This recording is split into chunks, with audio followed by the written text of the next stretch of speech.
This episode is brought to you by Neurocrine Biosciences. Thank you, Neurocrine, for helping NADF continue to educate, bring about awareness, and save lives. Welcome to All Things Adrenal. Each episode, we'll hear stories from individuals living with adrenal disease, share updates on treatments, research, protocols, interview medical professionals, and explore all things adrenal together. I'm your host, Vanessa O'Rourke, NADF Community Engagement Manager and fellow adrenal warrior. Today, we are joined by Lesley Myrvold, NADF Community and Digital Communications Coordinator and newest team member. Lesley has been passionate about helping others find clarity in their health journey ever since her own long path to a diagnosis of primary Addison's in 2012. A lifelong lover of nature, cats, books, and quiet moments with family, she learned early on how grounding in simple joys can help while navigating chronic illness. After lots of uncertainty, her diagnosis brought not only answers, but a deep commitment to supporting others facing similar challenges, and has been a volunteer with NADF since 2020. Lesley graduated from Oakland University in Michigan with a Bachelor of Arts in Graphic Design and loves to incorporate her love for art and design in many aspects of her life. With that, I'm excited to welcome Lesley. Hello. Hi, Vanessa. Your voice and I don't know, you amaze me. Your intro. I'm in awe. I'm very excited to have Lesley on. For those that don't know, she is one of my closest friends, and it is just a joy to be able to chat in this capacity, even though we chat all day long on a million other message boards and text threads. So thank you so much for joining and coming to share. Yeah, well, thank you for having me. I feel extremely honored.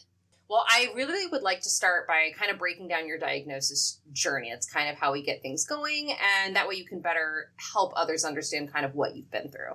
Yeah, absolutely. So I was officially diagnosed with adrenal insufficiency at 16 years old. But looking back, I showed signs as early as 3 or 4 years old. I used to lick the salt off of pretzels and then hand them back to my dad because he always wanted the unsalted pretzels and I always just wanted the salt. So I was like, well, this kind of works. Disgusting, but at that time we were all laughing about it, like, oh, that's so cute. And then living in Michigan, where we salt the roads in the winter, my grandpa used to joke with my mom and he would say don't tell Lesley there's salt on the cars because she's gonna lick it off.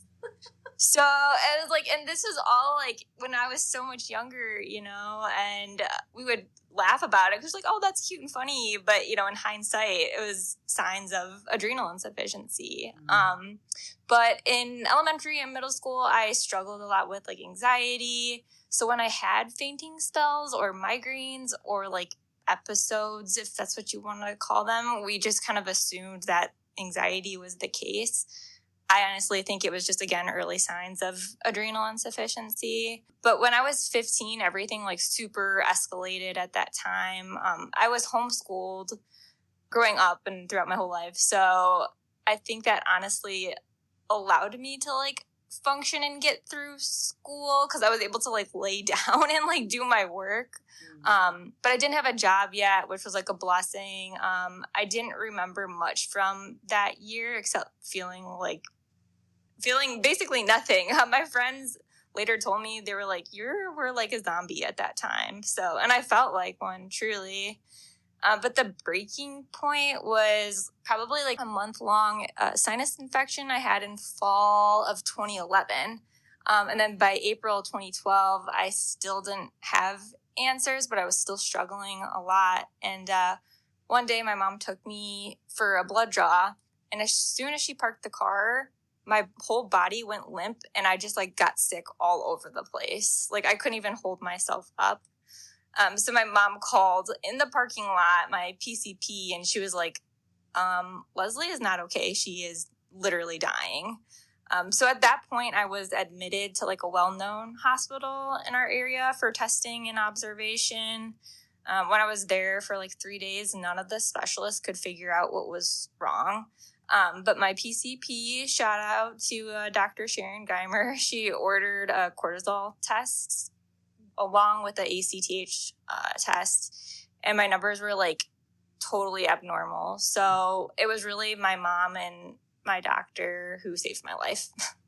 What a scary thing to go through at such a young age. But it sounds like, you were displaying symptoms kind of your entire life. There was little glimmers here and there. You mentioned the salt, you mentioned the headaches, you mentioned the dizziness, the fatigue, and I think you mentioned passing out. But it sounds like, I think the vocabulary word you used was the breaking point, was this episode that landed you into being admitted, which I think you said it, but my brain fog just slipped in. Did you say you were there for 3 days?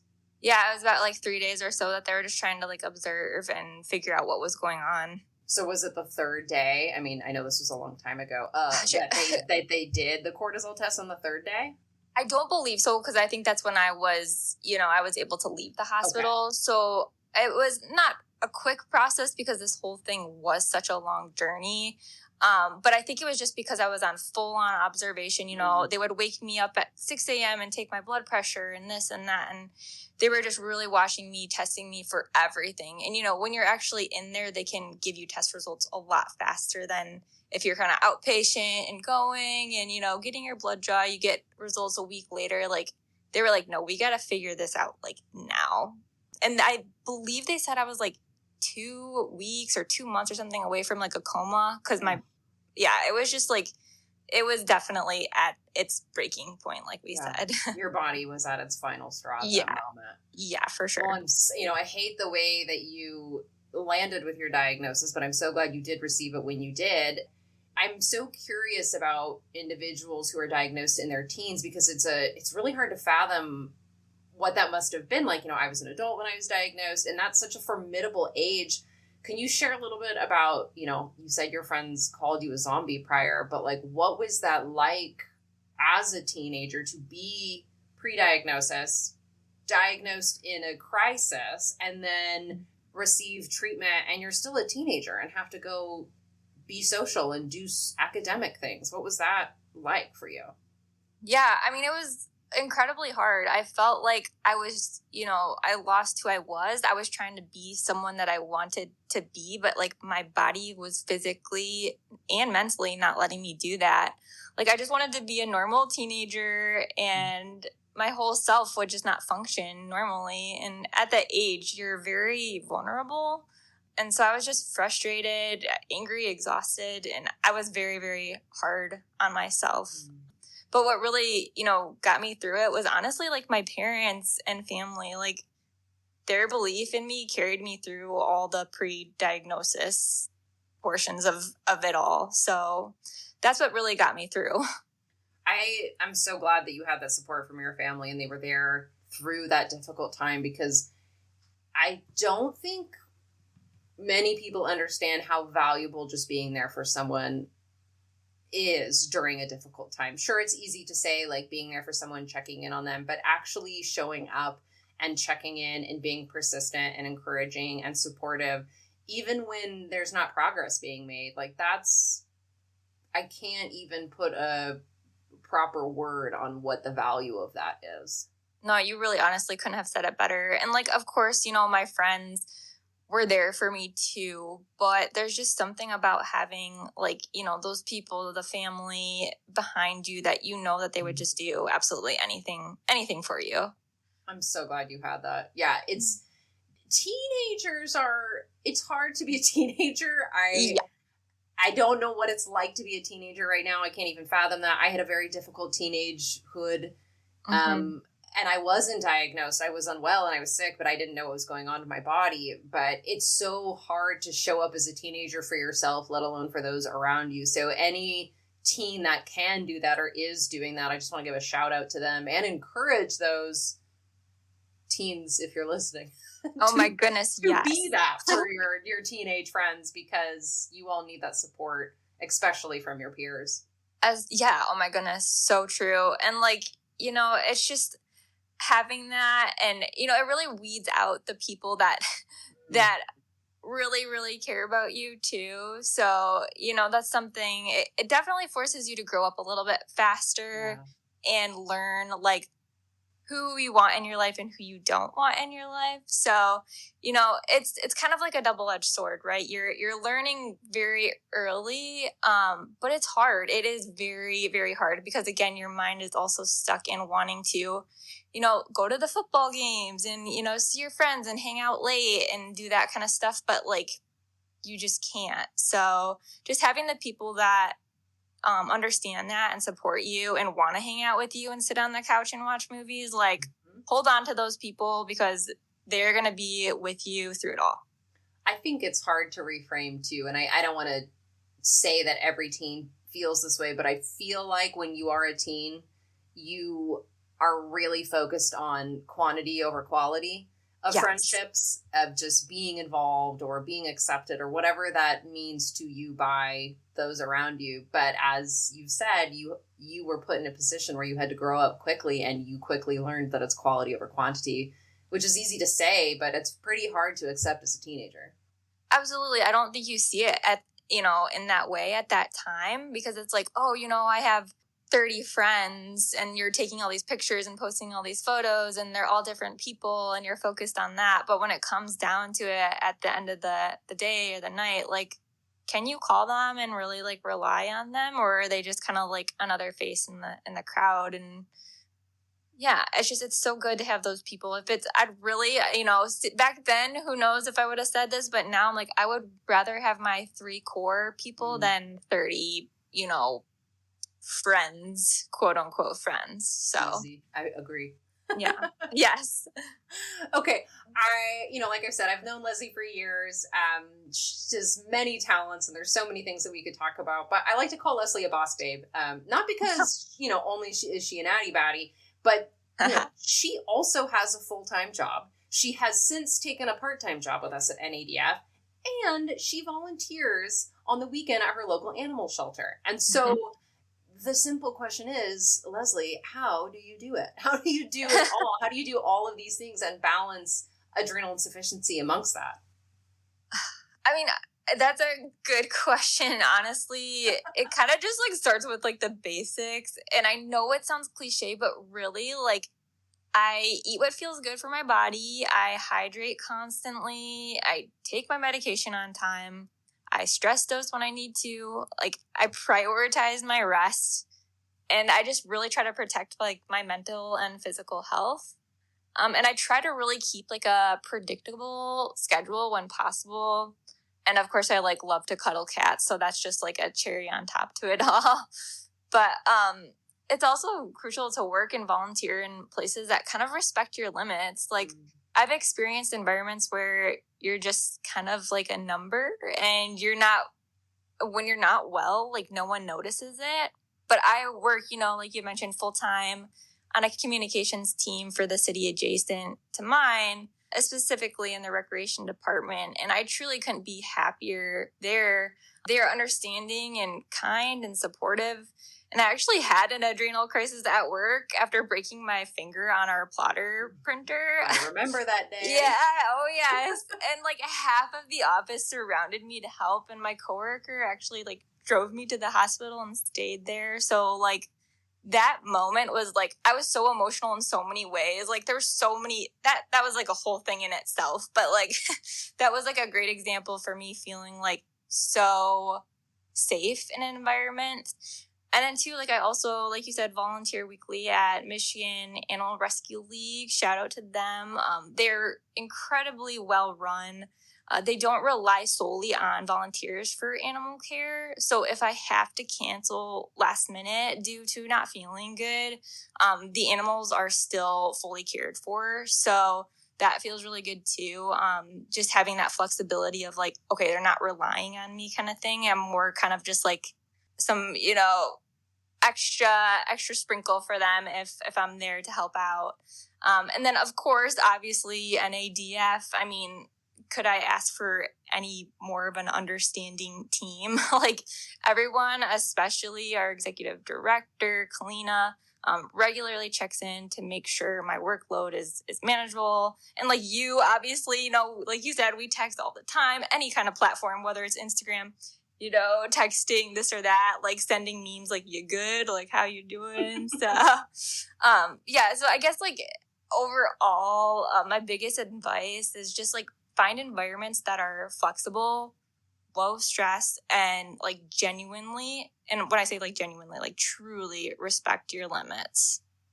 I feel like you shared that you have established over time really clear boundaries for yourself. Maybe you haven't necessarily shared them with working places, what is that word, your employer or yes, my work places, but you've established these boundaries in your mind. You know your limitations, and you've found places that honor your limitations, but also know your abilities. So that way you are a valued team member, you are a valued volunteer, but you're also a human and you have a body that, doesn't work sometimes, and that's not your fault. And you're not, putting yourself in a position where you're being reprimanded or guilted for that.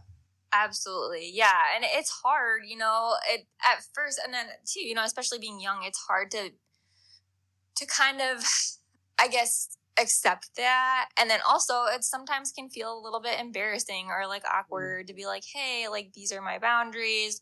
Or sometimes you're even questioning, like, should these be boundaries or not? And it's just like, I think over time it starts to get easier to accept and say those things. And people's reactions are amazing. I mean, you think that they're going to be like treating you lesser than, or they don't want you on the team. But really, I mean, they're just like, okay, like, cool. Like, what can we do to respect that? And fortunately, I've been able to be in environments and around people that are like that. And I have experienced that people aren't that way either. But I think that also, again, helps you kind of weed out where you really should be. Because if people are treating you like that in those spaces, I mean, I'm not going to tell you how to live, but I would say, like, get out. Because there's so many other spaces, places, people that will respect you and your abilities. It's not worth the spoons. No. Keep your spoons, baby. Keep them. Definitely something that I try to live by. And I think it's really commendable that is something that you've implemented in your life so early on. Like, that's going to carry with you and only get stronger and only create more beautiful boundaries that are going to support you as you continue to journey. Yes, 100%. Okay, I kind of want to take a detour on, and this is a tender topic, and just forewarning for everybody, I did talk to Lesley privately before this to ask if it was okay if we could discuss the G word, which she agreed to, but we are going to be mindful and be aware that we are humans and that this may be a difficult conversation. But the G word that I'm talking about is grief. This is a topic that I think gets thrown around in the adrenal insufficient community often, and there's a lot of confusion. And I have been wanting to tackle this topic for a long time, but I've honestly been wanting to find a safe person to do this with. Lesley and I have known each other for years, but it really wasn't until grief that we formed our friendship, I would say. We talked here and there, we communicated through NADF, but then Lesley experienced a lost loved one and reached out to me knowing that I had gone through something, different but similar. And I think that was really brought us together. And now we talk every single day. But that was a few years ago. And, you've had time to navigate things since that loss. And, I'm not saying that you're over it or things are easy, but I would really like to hear about your experience on grief and how it impacted your Addisons. Yeah, absolutely. So a little bit of a background. I lost my mom in 2021 to heart failure caused by heart disease. Her death shook me, I think, almost more than my diagnosis did. It was definitely up there because she was my rock, the one who believed in me. She fought for me. And like I mentioned earlier, she ultimately saved my life, along with my dad as well. But she was at that moment in the car when she was like, my daughter is dying. We need to do something about this. She was the one who said it. And so, yeah, after she passed, I struggled with guilt a little bit because she fought so hard for me. And I thought, like, why couldn't I do more for her, So, so she needed a second heart valve replacement about 12 years after her first. So we thought it would be pretty straightforward with the advances in technology. And instead, it became a month-long fight waiting for ICU beds and helicopter transfers between hospitals, multiple surgeries and life support machines, and even an attempt to consider a heart transplant. So we were all over the place for about a month. It was truly just, words could not really describe the feeling. It really just felt like a movie or a dream. But it was on July 28th of 2021. It was like 4 a.m. We got a call that the machine that was kind of keeping her alive through this all was failing. It failed. They tried to resuscitate her for an hour.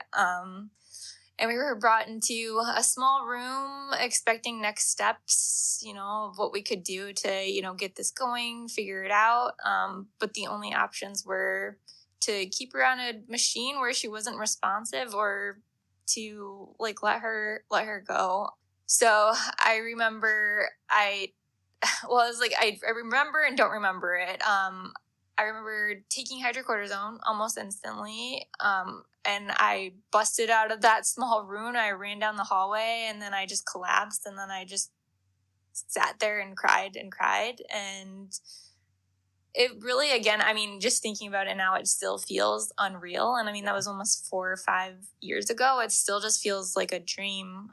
But yeah, after we got that news, it was, around 1 p.m. and we held her as she transitioned to the other side. So it was not easy whatsoever. Grief is exhausting on its own, and Addison's just adds another layer because you're trying to manage cortisol levels during a type of stress that has no comparison. I've never experienced something like that. So you can't really measure that kind of emotional shock. So it was a really wild experience in so many different ways. Thank you for opening up and allowing this to be a safe space to process this conversation.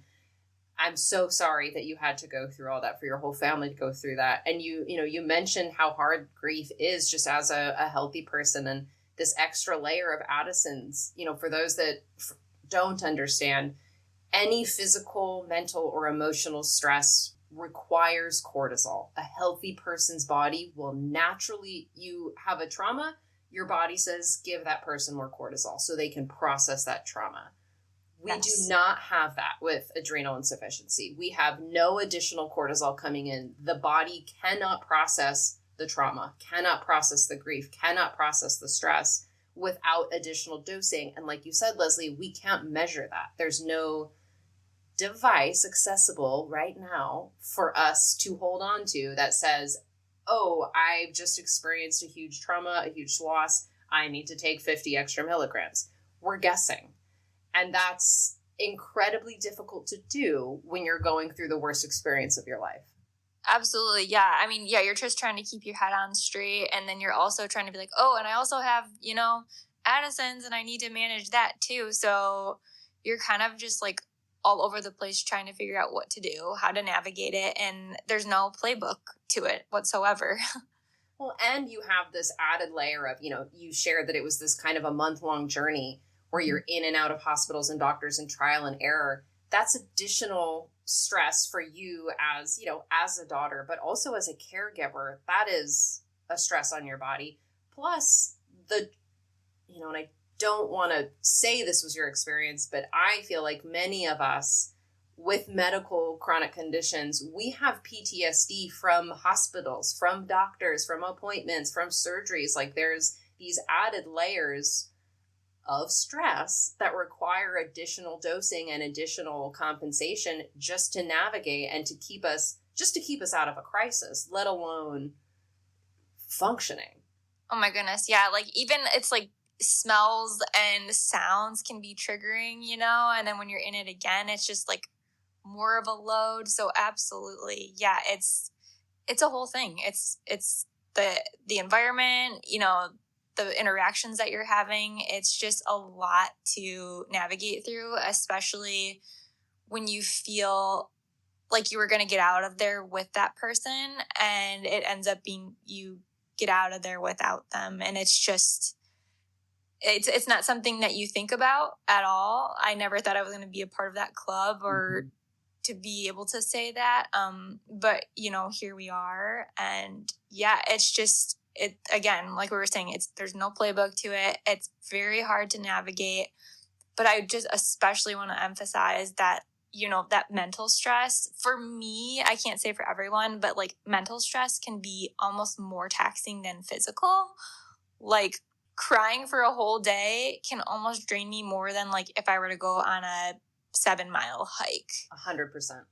And again, it's so different for everyone, but it takes me so long to recover from mental drainage than physical. Not always, but I want to stress that it is on the same level, because I think some people are like, oh, you know, I'm just really stressed or like anxious about this or that. Like, should I updose, stress dose? I'm like, yes, like do it, you know, like it doesn't mean that it has to be actual physical where you're running and doing something that's like exercise or whatnot. It can be mental drainage too. And it can even be like excitement at times, you know, like if you're feeling too excited, like that's also considered a stressor. So yeah, it's just, again, we don't have instructions of how to follow. And I think that's what we start to learn a lot living with Addisons is you learn your body really well. Yes, I completely agree. And I'm also in that club where the mental stress hits harder than the physical. And here's my theory on that. I am not a medical expert. I don't know anything. I don't know what I'm talking about, other than sharing my own experience and the other people I talk to. But here's why I think so many of us struggle low cortisol wise with mental stress is that when you exercise, when you go to the gym, when you're sick, when you have these physical ailments or physical, you get into a car accident, these are physical things that you can see and are tangible, and you are instructed by your doctor and your medical professionals that when that experience happens, you take extra steroids. You see the thing that's happening to you. With emotional stress, with grief is not linear. This is a roller coaster for many people, it's forever. It is an up and down. You never know when grief is going to hit you. You'll be fine one minute, and then someone will ask you how you are in the grocery store, and you're crying, and you don't know this person, and that's where you are right now. But you're crying, you're not remembering to eat. There's all these additional components that you don't physically, you can see crying, but when you're crying, you're not always thinking about how that's impacting your body. Did I lose my train of thought? Does that make sense? No, you are absolutely making like so much. It's like basically like you're saying like mental kind of stressors are not as tangible and you can't see it. They're invisible, right? And I feel like that's kind of all of our arguments at a certain point is like the invisible illnesses. It's like you just can't really see them. So it's almost harder to fix and harder to measure because... You just reminded me where I was going. It's harder to catch.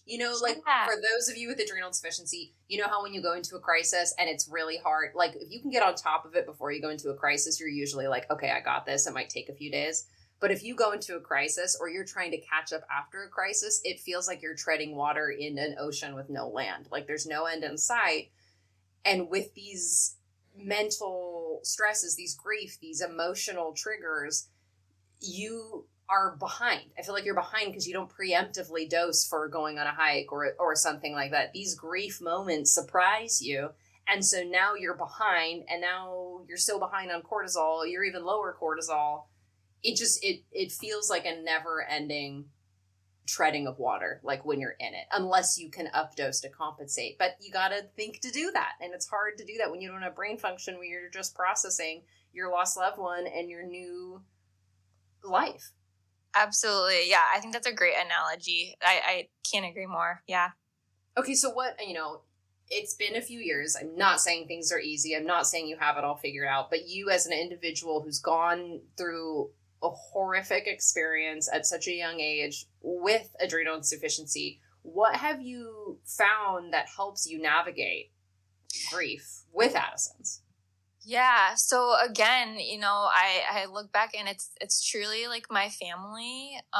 We really clung to each other. I mean, before that, we already are a very tight knit family, but that just like added a whole different dynamic to us all. So really, my family, keeping them close. I mean, I'm pretty sure that we stayed at my sister's house for like 3 days, just like kind of grieving together and just like getting through it.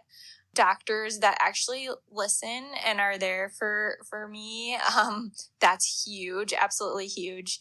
Therapy and friends that help me navigate it. I mean, like you were saying, grief still comes in waves, and there's some holidays that hurt and some feel comforting. And then there's some memories that make me smile and others make me cry too. Like, just, talking about this a little bit, there was a few times where I was just like, ugh, it pangs my heart and you want to just like cry. But again, it's a roller coaster.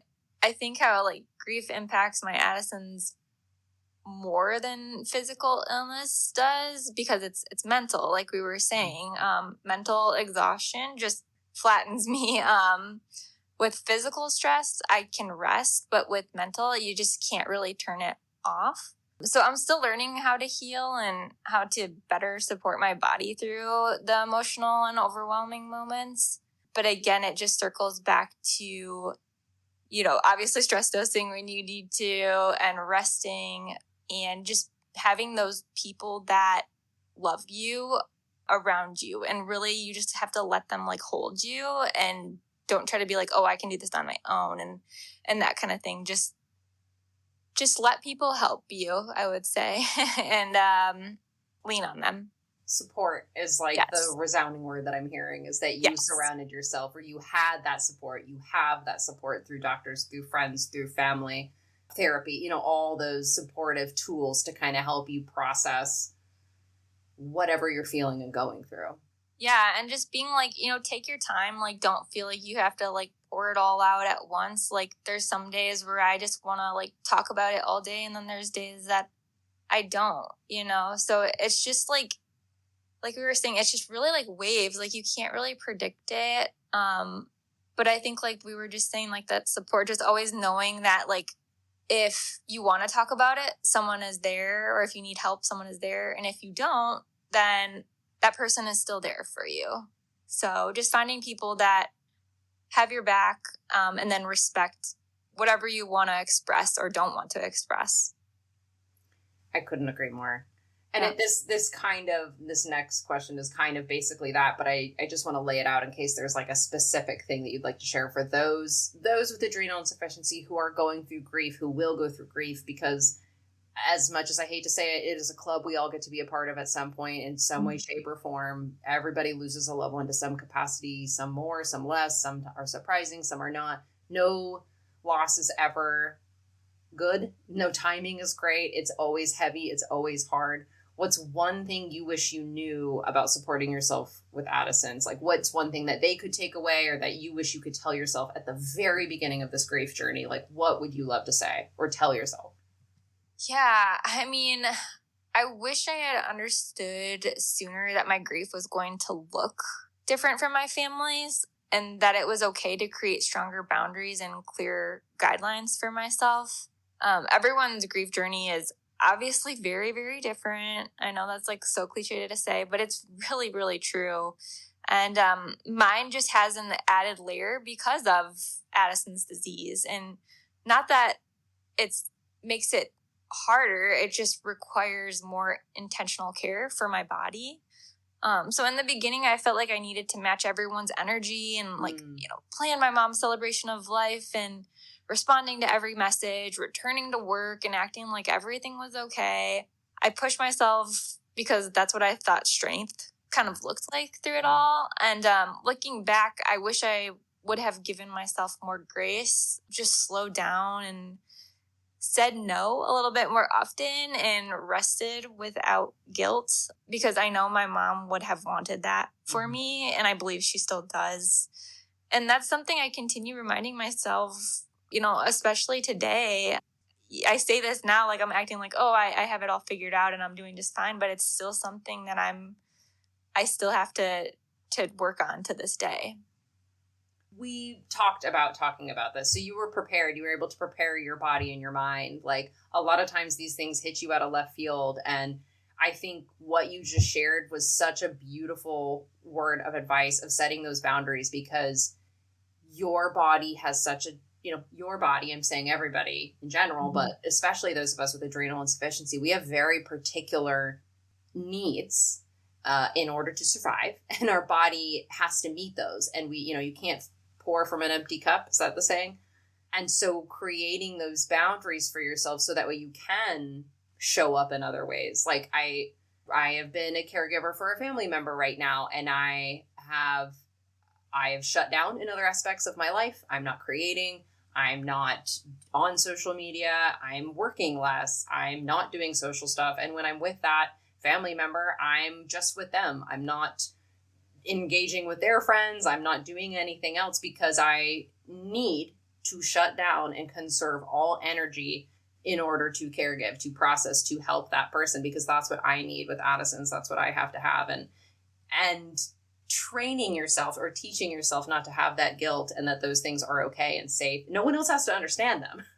They may not like them, and people may be confused as to why you're not wanting to talk to people or why you're not doing certain stuff. And it's like, I have to conserve every single ounce of energy towards whatever the goal is for whomever. Like you said, we can't show up in the same way. We don't have the same abilities.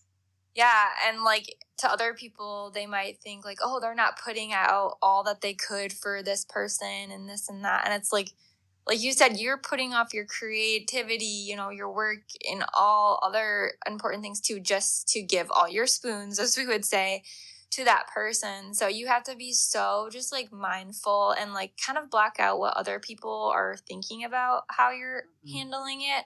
Because you have to know in your heart that you're doing the best that you can.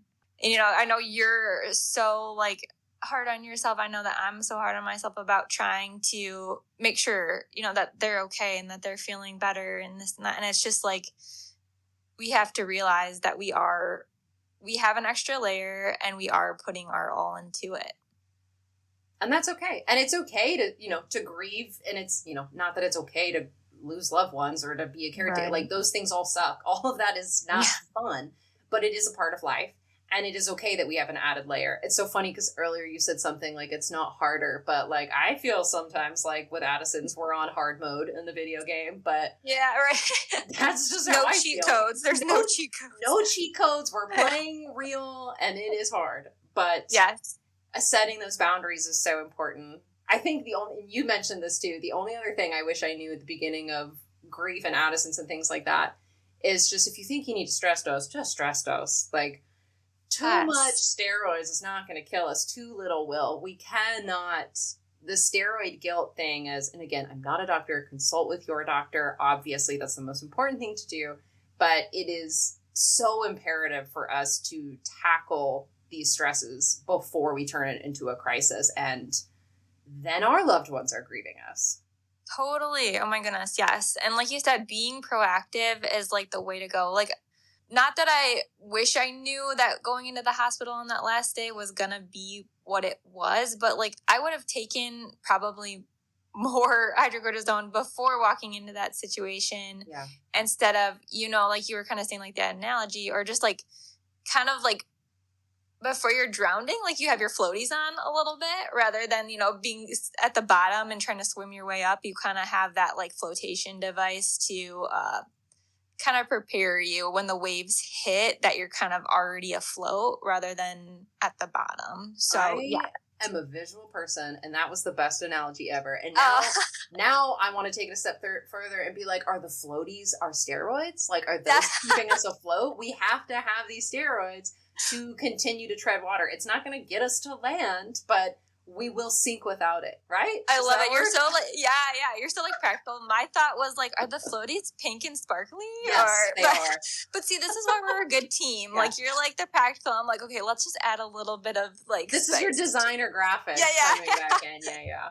Okay, I want to honor your time and energy, Lesley. You have been such a gem for, this is a difficult conversation, and I appreciate you being willing to go with it and to talk about it and share your experience. And I know a lot of people are going to relate to your story because so many of us have gone through difficult things with adrenal insufficiency, and it does add this extra layer. So I really appreciate you being open to chat about it today. Well, thank you for being such a lovely and beautiful friend, best friend, and making me feel comfortable in this space to talk about it. Like, right when you asked me, I'm like, okay, if it's you, then yes, let's do this. So. That's what I said. For so long, I've been really wanting to tackle grief. I lost some loved ones last year, and I was kind of paralyzed by things, and I was just disassociating and not acknowledging it or talking about it or whatever. But I really wanted to tackle this conversation because it's a part of everyday life.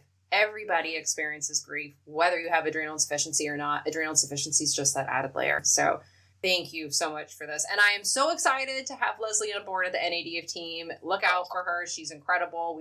She's joined us this year, and she's already making amazing changes. And I am so happy to have her with us. And I'm so happy to be with you and a part of the team. And I just can't wait to see what NADF has in store, because there's just so many amazing and beautiful things that are happening. And just being a part of it is like, it just makes me so emotional and so excited about life and people that are experiencing any type of adrenal disease. Like, there is hope. So keep holding on, keep pushing, and we are here to support you. And yeah, this has been so great. Again, I really appreciate everyone's time, your time, for listening to me go on and on. So hopefully you can take something out of this, and keep pushing.